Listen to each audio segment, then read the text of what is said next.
చెప్పండి ఏం జరుగుతా ఉంది హెచ్సిఏకి సంబంధించి? ఈ ఏడాది 4వ రోజు మేము ఇట్లా ప్రొటెస్ట్ చేయబట్టి మీరు చూస్తున్నారు. మేము ప్రతిరోజు కూడా పీస్ఫుల్గా ఎటువంటి రాడికల్ చేయకుండా ప్రభుత్వ ధ్వంసం చేయకుండా చేస్తున్నాం. అయినప్పటికీ కూడా మా మీద విద్యార్థుల పైన పోలీసు వాళ్ళు కావచ్చు, ఇటు ఎవరైతే ఉన్నారో మన ఈ పోలీసు వ్యవస్థ మొత్తం కూడా వందల సంఖ్యలలో వచ్చి కూడా నిన్న ఒక అబ్బాయిని ఎట్లా కొట్టారంటే గొడ్డుగా కొట్టారు. దెబ్బలు కూడా కొట్టారు. చిల్లర ఎట్లా పడాలో కొట్టారు ఏడబడతాగానే. అంటే అట్లా కొట్టడం వల్ల మేమేమంటున్నాం, మేమేమి రాడికల్ చేయట్లేదు ఉద్యమము. పీస్ఫుల్గా చాలా చక్కగా చాలా మంచిగా చేస్తున్నాం. అయినప్పటికీ కూడా మమ్మల్ని చాలా దుర్మార్గంగా ట్రీట్ చేస్తున్నారు రేవంత్ రెడ్డి గారు. మేము ఒకటే చెప్తాను తెలుసుకున్నాం ఏంటంటే, ముఖ్యమంత్రి అంటే ఎవరు? ప్రజల కోసం. ముఖ్యమంత్రి ఎవరి కోసం పనిచేయాలి? ప్రజల కోసం పనిచేయాలి. కానీ నువ్వు ఎవరి కోసం పనిచేస్తున్నావు? కార్పొరేట్ వ్యవస్థ కోసం పనిచేస్తున్నావు. ఇది విద్యా వ్యవస్థ. నువ్వు విద్యా వ్యవస్థను కార్పొరేట్ వ్యవస్థ చేస్తానంటే మేము ఊరుకోం కదా. పైగా ఈ లోపల రకరకాల జింకలు, పక్షులు, నెమళ్ళు, చాలా సర్పాలు ఉన్నాయి. వీటి అన్నిటికీ నువ్వు ఏదైతే ఫారెస్ట్ ఏరియా ఉందో, ప్యూర్ ఫారెస్ట్ ఏరియా అని మొత్తం చెట్లు కొట్టడం వల్ల వాటికి దిక్కు దివాన లేక అవి నైట్ పూట మేము మొత్తుకుంటాం, మమ్మల్ని కాపాడండి దేవుడా, మాకు నోరు లేదు, మీకు నోరు ఉంది కదా, మీతో మేము ఇంట్లో జీవించాం కదా, మీతో మేము కూడా అవి చాలా మొత్తుకుంటున్నాయి. అయినప్పటికీ నువ్వు వాటిని పట్టించుకోకుండా నువ్వు వందల జేసీబీలతోటి పని చేపిస్తుంటే చాలా వరకు అవి ఇప్పుడు లోపల మేము అటు చూద్దామన్నప్పుడు కూడా అది చనిపోయినా వాటికి అయినా చూద్దాం పోతే కూడా మా మీద కేసు పెట్టి మమ్మల్ని లోపల పోనీయట్లేదు.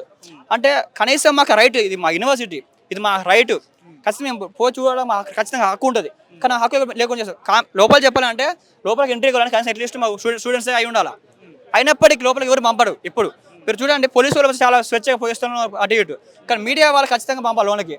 మీడియా వాళ్ళు పంపడం ఏంటంటే లోపల జింకలు కావచ్చు, సరస్సులు కావచ్చు, చూడండి చెరువులు, రకరకాల 3 చెరువులు లోపల రకరకాల పక్షులు ఉంటాయి. ఇవన్నీ కూడా చాలా అద్భుతంగా ఉంటాయి. అంటే మేము ఏమంటున్నామంటే, ఏదైతే ఈ గ్రీన్ ల్యాండ్ ఉందో ఈ ల్యాండ్ మీరు నాశనం చేస్తే ఫ్యూచర్లో హైదరాబాద్ సిటీ మొత్తం పొల్యూషన్ అయిపోతుంది. పొల్యూషన్ కావడం వల్ల ఇప్పుడు ఢిల్లీ అయితే ఎలా పొల్యూషన్లో మొత్తం ఢిల్లీ అల్లకల్లోలం అవుతుందో అట్లనే సిటీ కూడా మొత్తం అల్లకల్లోలం అవుతుంది. కంపల్సరీ ఖబర్దార్ రేవంత్ రెడ్డి, నీకు మేము విద్యార్థులను కలిసి నేను గెలిపిస్తే నువ్వు సీట్ ఎక్కిన తర్వాత నువ్వు మళ్ళీ అదే విద్యార్థులపై నువ్వు లాడే ఛార్జీలు చేసి మమ్మల్ని చాలా దుర్మార్గంగా ట్రీట్ చేయడం జరుగుతుంది. దీన్ని మేము ఖచ్చితంగా ఖండిస్తున్నాం. నువ్వు అనుకుంటున్నామేమో మా దగ్గరికి ఎవరు రారని. మీ దాంట్లో 2 మంత్రులు ఉన్నారు, శ్రీధరబాబు కావచ్చు, బట్టి కావచ్చు, వద్దరిని అడగండి. విద్యార్థులు తలుచుకుని ఖచ్చితంగా తెలంగాణ మూవ్మెంట్ కావచ్చు, తెలంగాణ పోరాటం కావచ్చు, ఏం చేసిన విద్యార్థులే, తెలంగాణ ప్రజలే. ఇది ఆ గడ్డ. కానీ ఇంకొకటి, ఈ ఇష్యూ ఉందో ఈ ఇష్యూని మొత్తం కూడా మీరు రాజకీయం చేస్తున్నారు. ఇందులో ఎటువంటి రాజకీయాలు లేదు. ఇది చాలా జెన్యూన్ ఇష్యూ. ఈ ఇష్యూలో మీరు అనవసరంగా ఏదో ఇందులో వేరే గుంట నక్కలతోటి మీరు ఏదో కొన్ని మాట్లాడుతున్నారని చెప్తున్నారు. గుంట నక్కలు ఏమీ లేవు. మీరే పెద్ద గుంట నక్క, మేము వేరే పెద్ద దొంగ, మీరు దొంగ సీఎం. అందుకనే మీరు దొంగతనంగా అసెంబ్లీలో మాట్లాడుతూ చాలా అబద్ధాలు మాట్లాడుతున్నారు. అది చాలా కరెక్ట్ పద్ధతి కాదు. అన్న, ముఖ్యమంత్రి అంటే సాదాసీదైన వ్యక్తి. మేము అతను ఎన్నుకున్నాం, మాకు న్యాయం చేస్తాడో మేము ఎన్నుకున్నాం. అతను మేము ఏమంటున్నాం, మేము ఏదో ఆయన తెలుగులో వచ్చిన బూతు మాకు ఆయన కోసం మాకు బూతులు రావు. ఆయన ఎట్లా పడాలి మాట్లాడదు తెలుగులో, కానీ ఆయన మేము బూతు మాట్లాడలేదు. ఆయన గుంట నక్క సంబోధిస్తూ మాట్లాడాడు. మేము గుంట నక్క, మేము విద్యార్థులం, మా దగ్గర ఎటువంటి వెపన్స్ లేవు. ఆయన మా దగ్గర ఒక విద్యార్థి మాట్లాడుతున్న కింద కేసు పెట్టారు. ఆయన కేసు పెట్టినప్పుడు కూడా మేము చాలా పీస్ఫుల్గా చేస్తున్నాం ప్రొటెస్ట్. అయినప్పుడు కూడా విద్యార్థుల మీద అసలు వాళ్ళు ఉన్నారా లేరా ఎటువంటి సమాచారం లేదు. అంటే మేము ఏమంటాం ఒకటే, నువ్వు అనుకుంటున్నామో ఈ తెలంగాణలో కాంగ్రెస్ 5 years వరకు ఉన్నదల్లా తిందాం అనుకుంటున్నామో, నువ్వు పెద్ద రియల్ ఎస్టేట్ దందా వ్యాపారి, నువ్వు అది అందరికీ తెలుసు ఆల్రెడీ విషయం కూడా. అయినప్పటికీ కూడా నువ్వు ఏదైతే ఈ ల్యాండ్ ఉందో అమ్మడానికి ప్రయత్నిస్తున్నావు. నీకు అదే డబ్బులు అనుకుంటే ఫ్యూచర్ సిటీ కోసం బయట ఏర్పాటు ల్యాండ్ ఉంది, ఆ ల్యాండ్ అమ్ముకోండి. ఆ ల్యాండ్ మీకు డబ్బులు వస్తాయి కదా, మీకు డబ్బే కాకుండా డబ్బు వేరే ల్యాండ్ అమ్ముకోండి. కానీ ఇది విద్యా వ్యవస్థ. ఈ విద్యా వ్యవస్థ మీరు నాశనం చేస్తే ఫ్యూచర్లో మా పేద విద్యార్థులు ఎవరుతున్నారో వాళ్ళు చదువుకోవడానికి వీలు ఉండదు. కంపల్సరీ మాకు ల్యాండ్ కంపల్సరీ కావాలి. ఏదైతే 2300 ఎకరాల ల్యాండ్ ఉందో ఆ ల్యాండ్ చుట్టూ కూడా పార్టీ కూడా కట్టాము. అందులోనే ఈ ల్యాండ్ ఇంక్లూడ్ అయ్యి ఉంది. ఈ ల్యాండ్కి మీరు రిజిస్ట్రేషన్ చేసి ఖచ్చితంగా మాకు ఇవ్వాలని మేము డిమాండ్ చేస్తున్నాం. విద్యార్థుల ప్రభుత్వం అంటున్నారు, మీరు ఇంత బాధపడతా ఉన్నారు, మరి వచ్చే ప్రయత్నం ఎందుకు చేస్తలేరు మంత్రులు కానీ ముఖ్యమంత్రి కానీ? మీకు సానుకూలంగా స్పందించక వేరే విధంగా వేరే వాళ్ళు చేపిస్తున్నారు అని చెప్పడము, లేకపోతే వేరే గుంట నక్కలు ఉన్నాయి అనడము.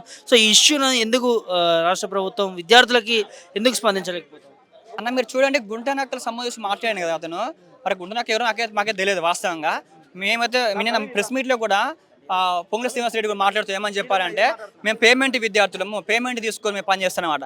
పేమెంట్ కాదు కదా సార్, మీరు దండం పెడతా, మీరు అట్లా మాట్లాడకండి, మీరు దీన్ని పోలీస్ స్టేషన్ చేయకండి, వేరే విధంగా మేము చాలా పీస్ఫుల్గా చేస్తున్నాం ప్రొటెస్ట్. మీ అవసరం అయితే మీ దగ్గర పామాయిల్ చెట్లు చాలా ఉన్నాయి, పామాయిల్ తోటలు పొంగుల శ్రీనివాస్ రెడ్డి గారికి. అతను ఆ చెట్లు అమ్ముకోని మీ రాష్ట్ర ప్రభుత్వం మీద మీరు పెట్టుబడి పెట్టి మీరు సంపాదించుకోండి. మీకు ప్రజల మీద శుద్ధి నిజంగా మీకు ప్రేమ శుద్ధి ఏమన్నా కొంచెం ఏమన్నా ఉంటే మీరు మీ ఆస్తులను అమ్మి మా మీద మీరు పెట్టుబడి పెట్టండి విద్యా వ్యవస్థ మీద.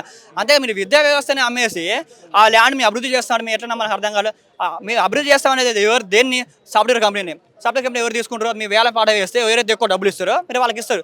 వాళ్ళు రేపు సాఫ్ట్వేర్ కంపెనీ పెడతారా లేకపోతే ఫార్మా కంపెనీ పెడతారు మాకు తెలియదు ఏ కంపెనీ పెడతారు. విద్యా వ్యవస్థ ఏదైనా ఇంకా వేరే కోసం పెడితే మీరు దానికి సహకరిస్తానికి బాగుంటుంది. కానీ మీ విద్యా వ్యవస్థ పెట్టకుండా సాఫ్ట్వేర్ కంపెనీ పెడితే ఫ్యూచర్లో మాకు ఎటువంటి అభివృద్ధి జరగదు కదా.